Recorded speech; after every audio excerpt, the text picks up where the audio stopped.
Hey friends, you're watching BrainStormAcres. I'm Henry. It's very early evening, and this is the most blue sky we've had all day long.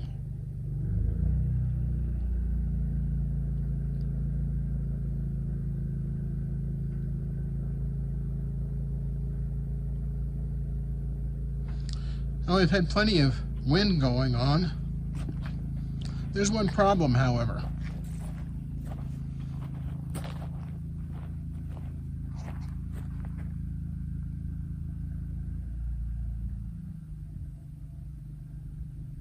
As you can see, our wind generator was destroyed in the very high winds we had a couple weeks ago.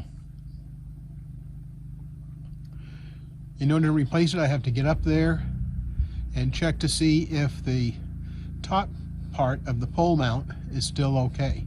Then I'm going to see if I can replace that with a different unit. Unfortunately, like with many other alternative energy products, the manufacturer of this windmill went out of business a long time ago. Well, that's part that feeds Irene's studio.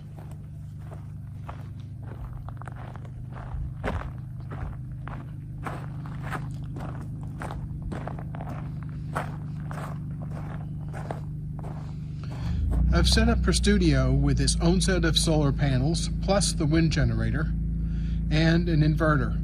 Now this system is completely separate from what drives the house, but we can suck power from the house inverter if we need to. And since we're supposed to be casting here in 2 days, it's highly likely that I'll be moving energy from the house down to the studio.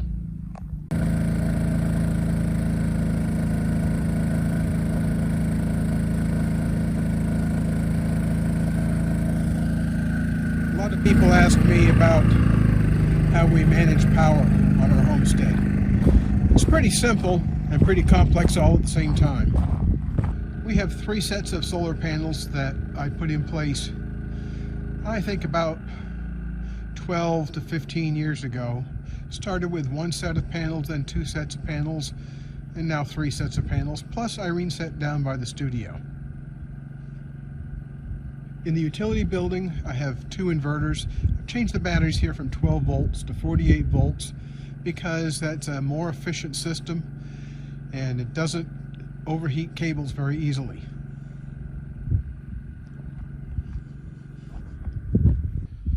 I built this wooden temporary rack for holding 2 more sets of panels.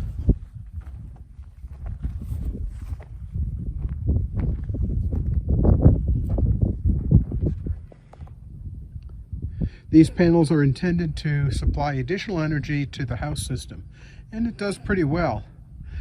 The problem is the angle of these panels is really intended for summertime because it was intended for providing additional power for the greenhouse. The greenhouse has a fan to evacuate hot air from the structure, and we have a cooling system in the back. All said and done, that can take about 500 watts an hour, and that's a little bit too much for my 3 sets of panels. And we bought 25 panels, 25 additional panels, each of which can produce about 210 watts of power. So that'll give us about 5,000 watts additional power to the 3,000 that we had here on the homestead. I only have 8 of those panels on the wooden mounts right now, so I have more panels to put in place. Not a big deal, it just takes some time. It's not quite on the project list yet, but it will be there relatively soon.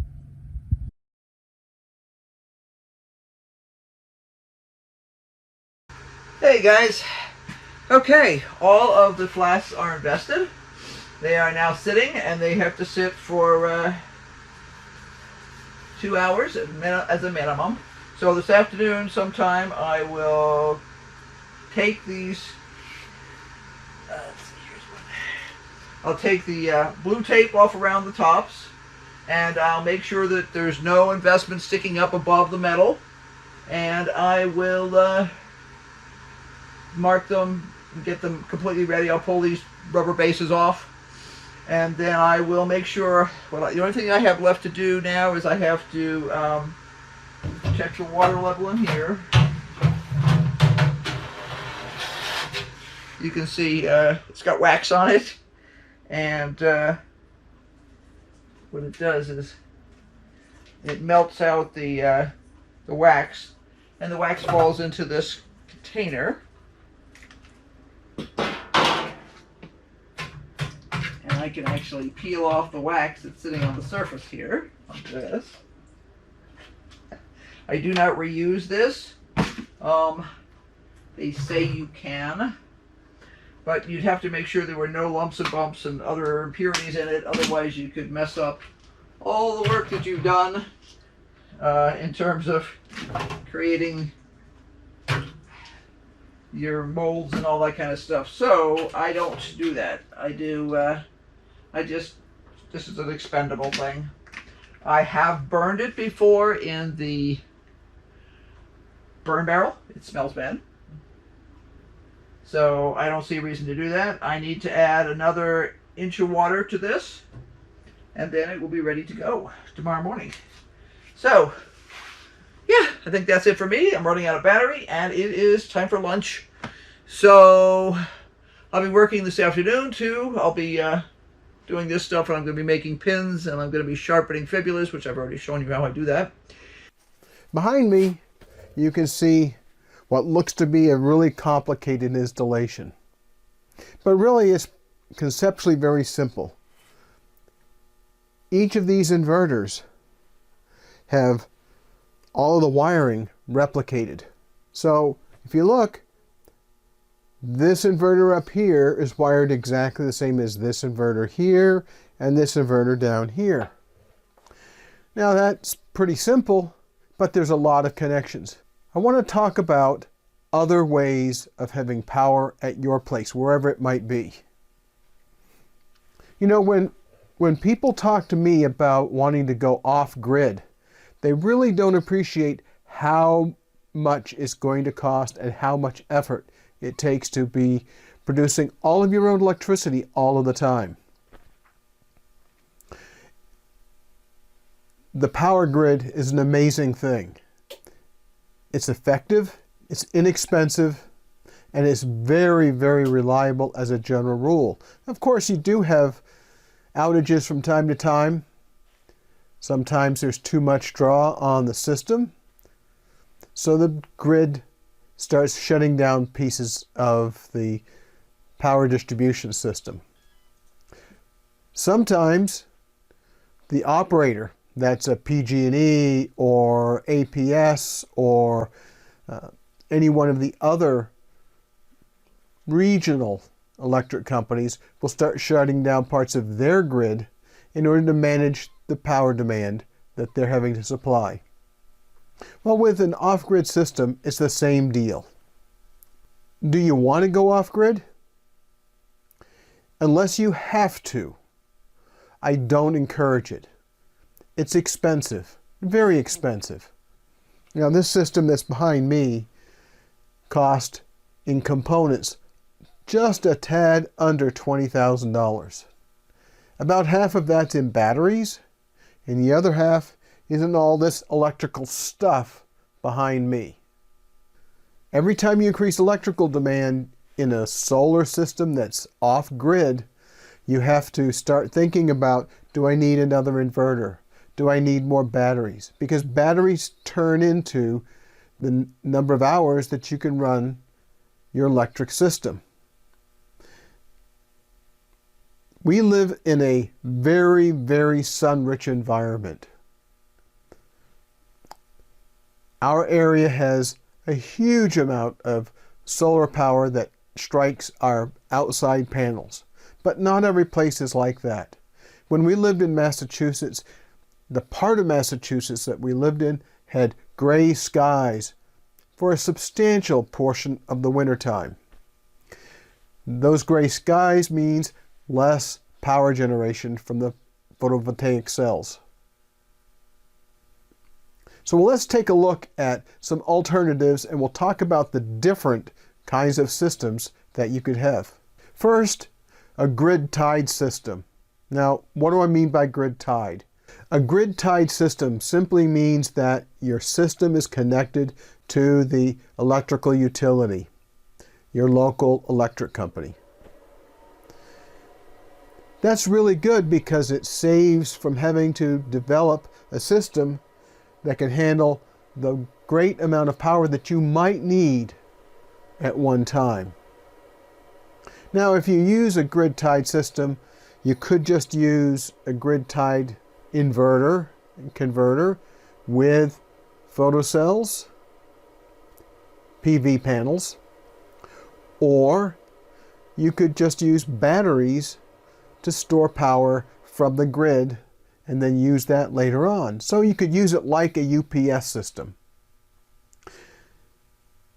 Whether or not this works where you live depends a lot on the utility structure that the state allows. By that I mean, do they allow net metering, which means when you buy energy from the grid, you pay a certain price.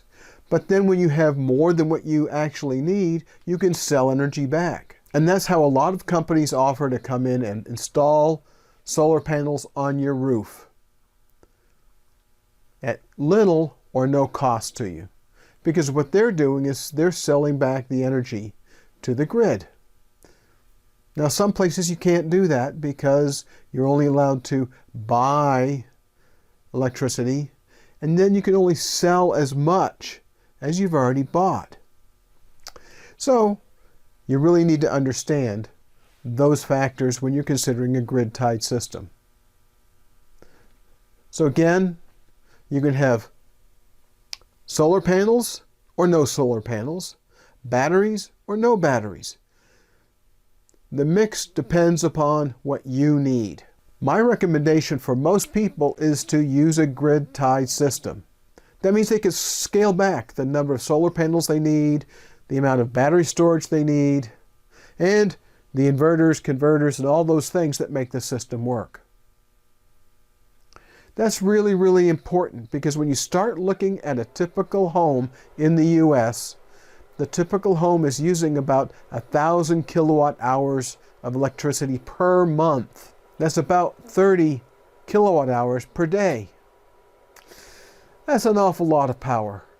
That means an awful lot of solar panels. It means a lot of batteries. And don't think that batteries are inexpensive because they aren't. The system we have here, which I've installed myself, I specified all the components, half of the cost is in the batteries. The other half is in all the rest of the stuff. So you can spend an awful lot of money on batteries. There are systems out there, for example, the Tesla Powerwall, that use lithium-ion batteries, the same as what Tesla uses in their electric vehicles, to store power. And that feeds back to you when you need a greater demand than what you want to pay the electric company for. So what it's doing is really kind of leveling out your usage.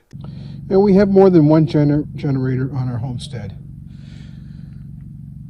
If you live on grid, you might only need one. Maybe not even that, depending on where you live. But when you're your own source of electricity, you need to have a way of making sure things continue to run pretty much no matter what. I'll have other generators here on the homestead as well. I have 2 additional diesel generators, one of which is a low-speed Lister clone. And then there's another one, which is a Chinese clone of another Lister engine. With generators, they can produce between 8,000 and 12,000 watts. That's more than enough power to run our home, Irene's shop, and the greenhouse, all simultaneously. It's nice seeing blue sky. It's going to be going away here a little later on this evening. We're supposed to get more rain. We're supposed to have rain today. Fortunately, we didn't have it. We had a little bit of drizzle, but not a whole lot. The big problem was we were overcast. When we first moved here, we would have a few days in a row perhaps of overcast, but this year we've had weeks. And that's a problem, because when you rely on solar power, both for heating your home and for producing electricity, no solar means no power. Well, no solar means replace that power with a different source. That's why we've been running a generator for the better part of a week. We've done that a bunch this winter. A lot more than when we first moved here. It happens. It's happening right now. All we can do is live with it. Well, until I can do some more updates to our solar system.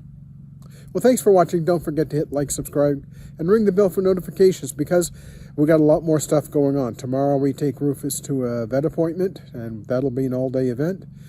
And I think we'll do some other shopping and perhaps go out to eat. Thanks for watching. Don't forget to like, subscribe, and ring the bell for notifications, because we are going to be doing a lot more stuff. We'll talk with you later. Bye.